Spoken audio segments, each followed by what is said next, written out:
नमस्कार, मी नम्रता. विजन महाराष्ट्र न्यूजच्या वृत्तवाहिनीमध्ये तुम्हा सर्वांचं स्वागत. पाहुयात आजच्या ठळक घडामोडी.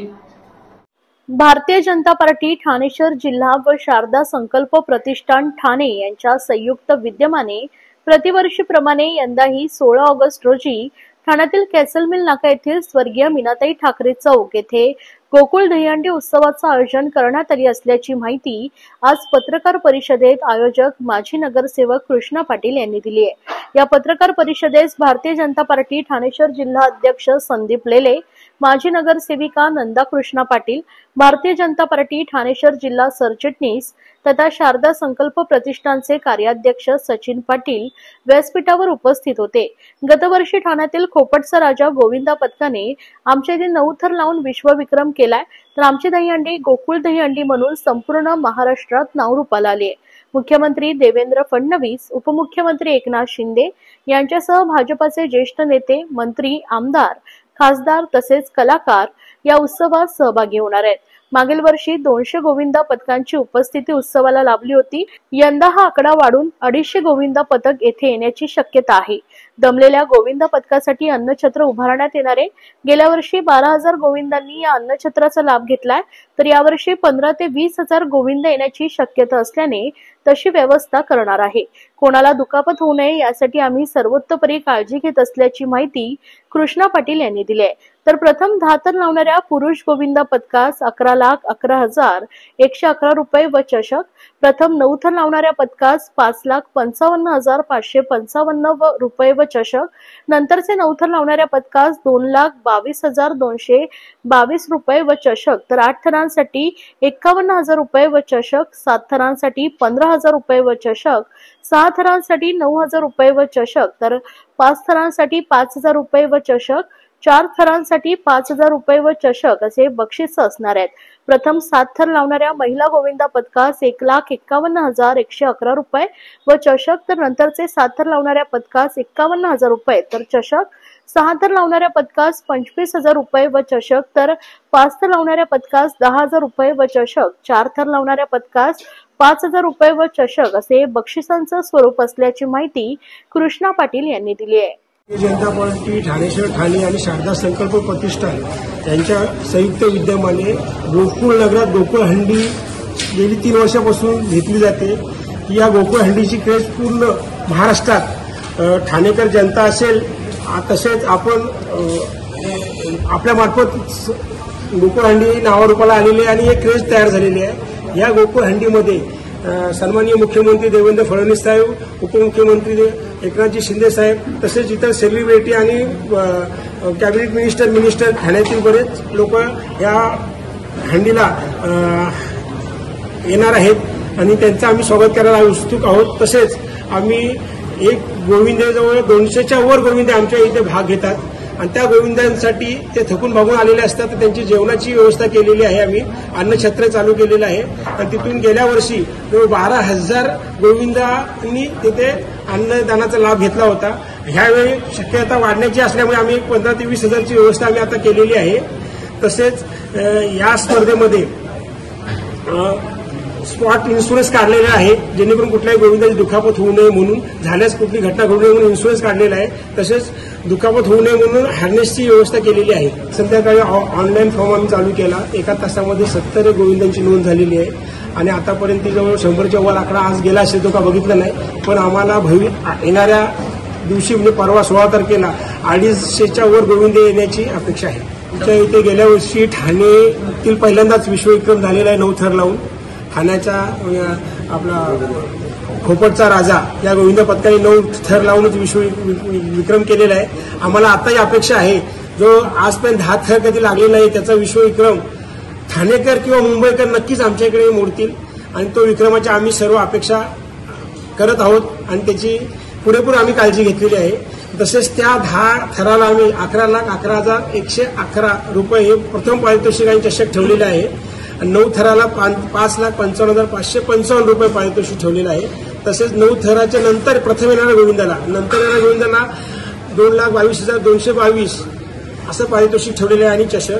तसेच महिलांकरिता विश्वविक्रम करण्याच्या मार्गावर मुंबई ठाण्यातले 2 ते 3 गोविंदांची प्रॅक्टिस चालू आहे 7 थर लावायची.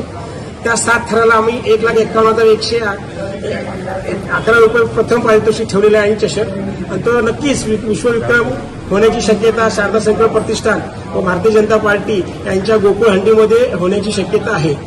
हे देवा गणपती महाराजा, कुलदेवता, ग्रामदेवता, इष्टदेवता, टेंबी नाका मित्रमंडळातर्फे धर्मवीर आनंदीकर साहेबांनी सुरू केलेल्या सालाबाद प्रमाणे जो दहीहंडी गोविंदा काल्याचे उत्सव आयोजित केले असार महाराजा. या उत्सवात सहभागी होणाऱ्या सर्व गोविंदांका आणि बाळ गोपाळांका सुखी ठेव रे महाराजा.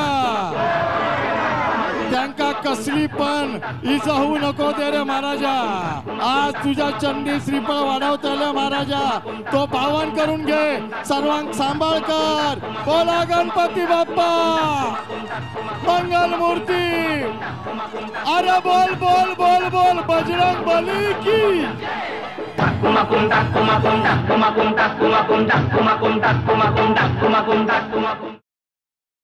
बेकायदा बांधकामांमुळे नेहमीच चर्चेत असलेल्या ठाणे महापालिका क्षेत्रातील अनधिकृत बांधकामांवरील दंड माफ करण्याचा मोठा निर्णय सोमवारी नगरविकास खात्याने घेतलाय.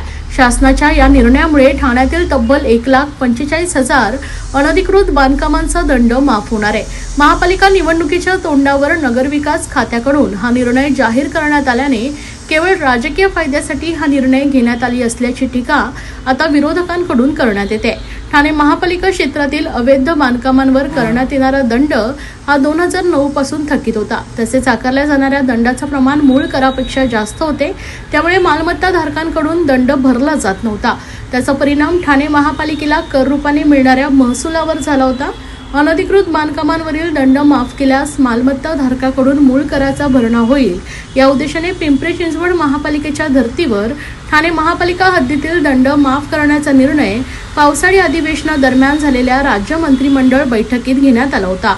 त्यानंतर सोमवारी सायंकाळी उशिरा या संदर्भात अध्यादेश काढण्यात आला असून ठाण्यातील 2009 पासून ते 2017 पर्यंतच्या अनधिकृत बांधकामांवरील दंड माफ करण्याचा निर्णय घेण्यात आला आहे. हा दंड साधारणपणे 150 ते 200 कोटींच्या घरात आहे. यावेळी मालमत्ता कराची मूळ रक्कम मिळणार असल्याचा दावा प्रशासनाच्या वतीनं करण्यात येत असला तरी हा सर्व निर्णय ऐन निवडणुकीच्या तोंडावर राजकीय फायद्यासाठी घेण्यात आला आहे, अशी टीका आता विरोधकांकडून केली जात आहे. माननीय उच्च न्यायालयाच्या निर्देशांमुळे जे अनधिकृत बांधकाम तोडक कारवाई आमची खूप झपाट्याने, खूप तीव्र गतीने चालू आहे, ती असेच चालू राहणार आहे.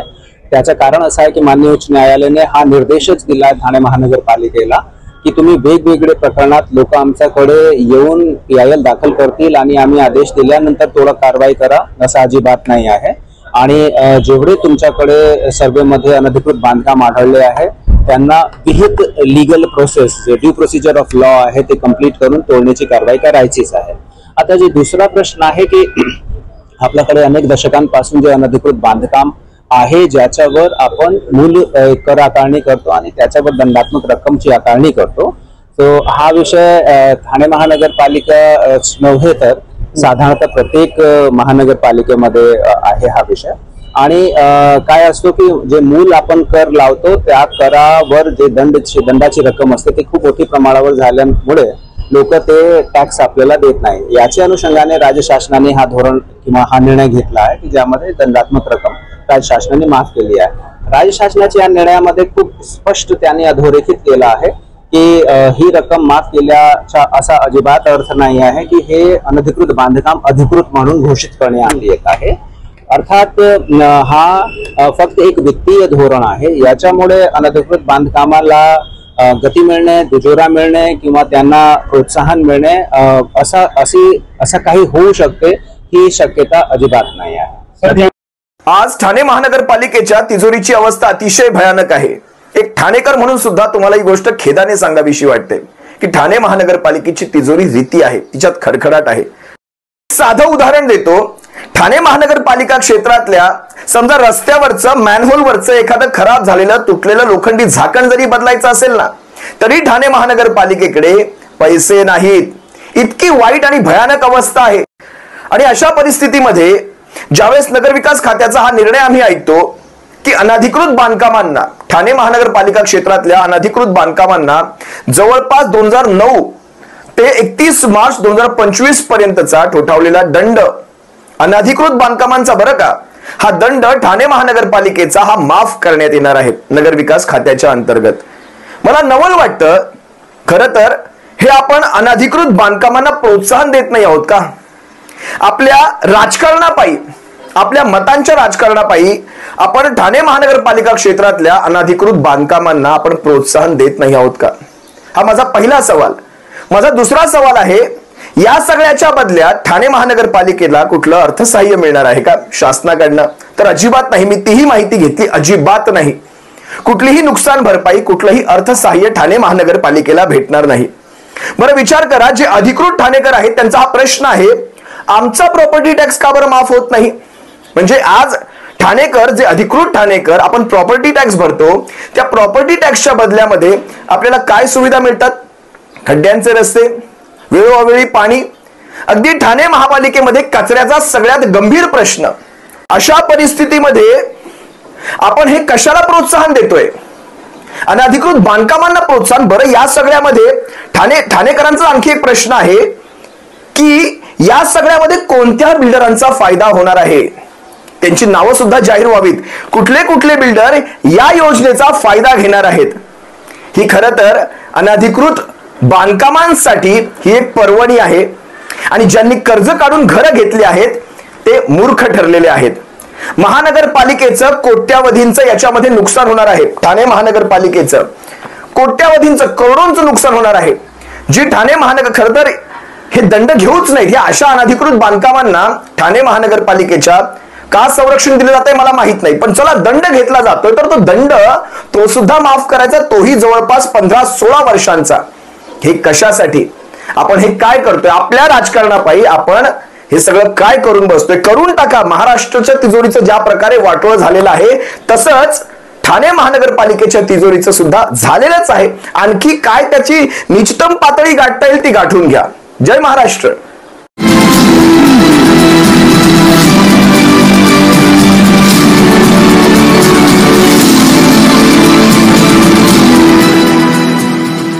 ठाणे शहरातील माजीवाडा येथील राष्ट्रध्वजाखाली छत्रपती संभाजी महाराज आणि घोडबंदर येथील जिजामाता उद्यानात जिजाऊ स्मारक उभारण्यात येणार आहे. त्यासाठी आवश्यक त्या सूचना ठाणे महानगरपालिका आयुक्तांना करण्यात येतील, असे आश्वासन मुख्यमंत्री देवेंद्र फडणवीस यांनी सकल मराठा समाजाच्या शिष्टमंडळाला दिले. सकल मराठा समाजाचे समन्वयक रमेश आमरे, महेंद्र पाटील, अंकुश कदम आदींच्या शिष्टमंडळाने आज मुख्यमंत्री देवेंद्र फडणवीस यांची भेट घेतली आहे. या भेटीमध्ये सकल मराठा समाजाने केलेल्या अनेक मागण्यांना मुख्यमंत्र्यांनी सकारात्मक प्रतिसाद दिल्याचे आमरे यांनी सांगितले.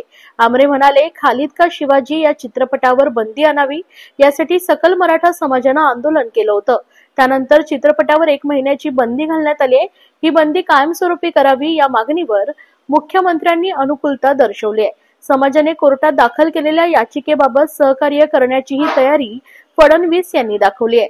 तसेच माजीवाडा येथे पालिकेच्या वतीने शहरातील सर्वात भव्य तिरंगा ध्वज उभारलाय. या ध्वजाच्या खाली छत्रपती संभाजी महाराज यांचे इतिहास अधोरेखित करणारे स्मारक उभारण्यासाठी तसेच घोडबंदर येथील जिजामाता उद्यानात जिजाऊ स्मारक उभारण्यासाठी आवश्यक त्या सर्व परवानग्या देण्याबाबतही मुख्यमंत्र्यांनी आश्वासित केले असल्याचे रमेश आमरे यांनी सांगितले. नमस्कार, जय जिजाऊ, जय शिवराय. आज आमची सकल मराठा समाजातर्फे माननीय मुख्यमंत्री देवेंद्र फडणवीस साहेब यांची आज आम्ही भेट घेतली.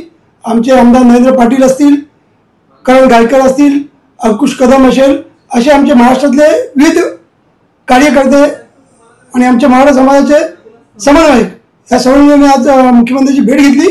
त्यांनी खालीद का शिवाजी हा जो चित्रपट आहे त्यावर तात्काळ बंदी आणावी आणि त्यांनी ते मान्य केलं.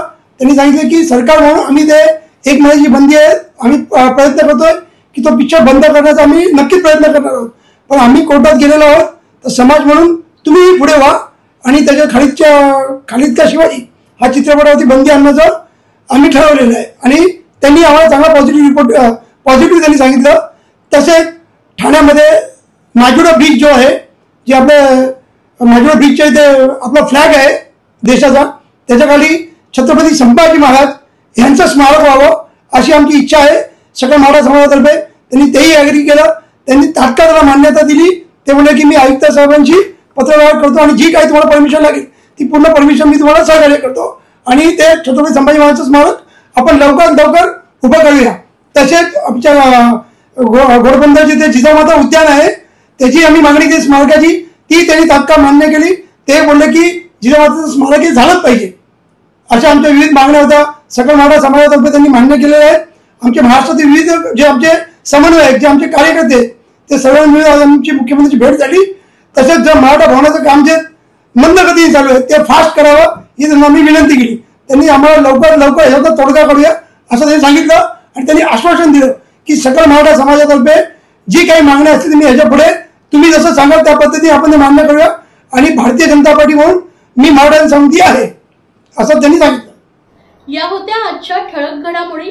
अशाच राजकीय, सांस्कृतिक, क्रीडा क्षेत्रातील बातम्या पाहण्यासाठी पाहत रहा विजन महाराष्ट्र न्यूज ही वृत्तवाहिनी. विजन महाराष्ट्र न्यूजच्या फेसबुक चॅनलला व युट्यूब चॅनलला फॉलो आणि सबस्क्राईब करा. धन्यवाद.